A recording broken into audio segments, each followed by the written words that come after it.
Assalamualaikum warahmatullahi wabarakatuh.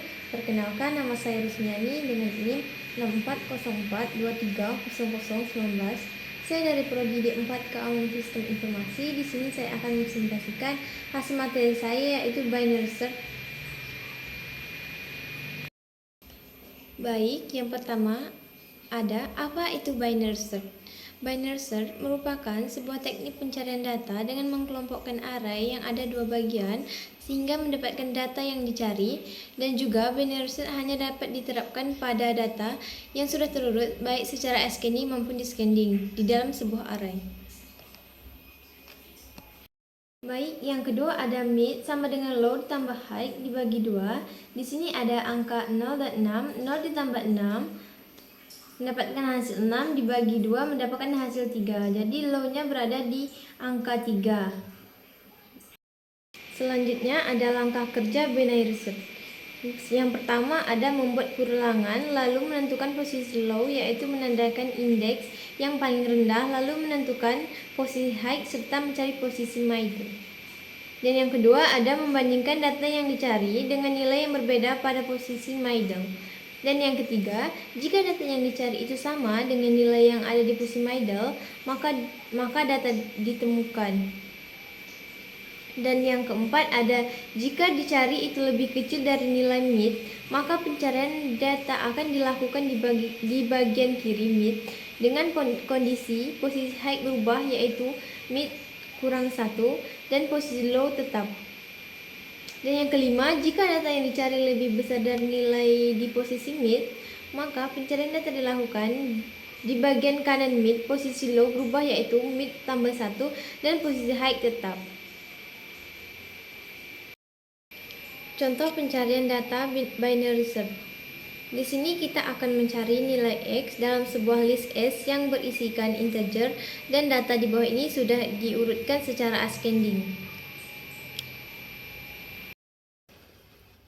Sebelum melakukan pencarian, kita perlu menentukan nilai mid terlebih dahulu dengan menggunakan rumus low ditambah high, kemudian dibagi dengan 2, jadi 0 ditambah 10 dibagi dengan 2, yaitu hasilnya 5. Posisi mid berada di indeks kelima. Setelah itu, kita bandingkan data yang kita akan cari dengan data yang berada di indeks 5 atau mid. Di sini 34 ternyata lebih besar daripada 28 dan 28 lebih kecil daripada 34. Kemudian setelah kita membandingkan tadi, ternyata angka 28 lebih kecil daripada 34. 34 lebih besar dari 28. Kemudian kita fokuskan mencari sebelah kiri dan mengabaikan di sebelah kanan.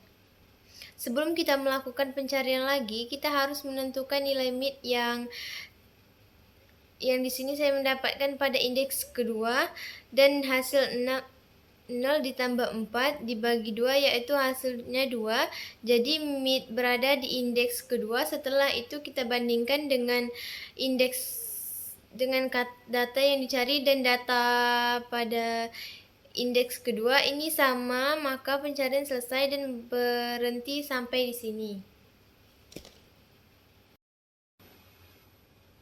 Kemudian, ini merupakan implementasi dari binary search pada Python. Pada perintah paling atas ada def, yang dimana def ini digunakan untuk membuat sebuah bukti. Kemudian di bawah ini ada low. Low ini akan dibaca dari indeks ke 0 karena merupakan indeks yang paling kecil atau yang paling rendah. Kemudian pada high ini diperuntukkan pada indeks yang lebih tinggi atau yang paling besar. Untuk membaca indeks yang paling besar, kita harus memasukkan perintah len yang berfungsi untuk membaca jumlah yang kita cari dan miliki. Kemudian kita kurangi dengan 1 dengan indeks, karena indeks dibaca dari 0, jadi dikurangi dengan 1, maka nilai paling tinggi adalah 5. Dan di bawah ini merupakan perintah while, yang dimana perintah while ini berfungsi untuk melakukan perulangan. While datanya low sama dengan high, maka kita tentukan dulu low dan high-nya, baru kita baca nilai mid-nya dengan memasukkan rumus low ditambah high, kemudian terbagi 2. Setelah itu, if number my sama dengan X, kemudian mid return yang berarti data yang kita cari sudah ketemu. Jika kita memasukkan nilai yang ada di dalam list, maka hasil yang akan keluar yaitu masukkan nomor yang ingin Anda cari, misalnya 6, posisi bilangan 6 di dalam list adalah bilangan posisi nomor 6. Dan yang kedua, akan tetapi jika kita memasukkan nilai yang tidak terdapat di dalam sebuah list, maka hasil outputnya adalah masukkan nomor yang Anda ingin cari, misalnya 9, posisi bilangan 9 dalam list S adalah posisi nomor 9. Baik, sekian video dari saya. Apabila terdapat kesalahan, saya mohon maaf. Wabillahi taufiq wal hidayah. Wassalamualaikum warahmatullahi wabarakatuh.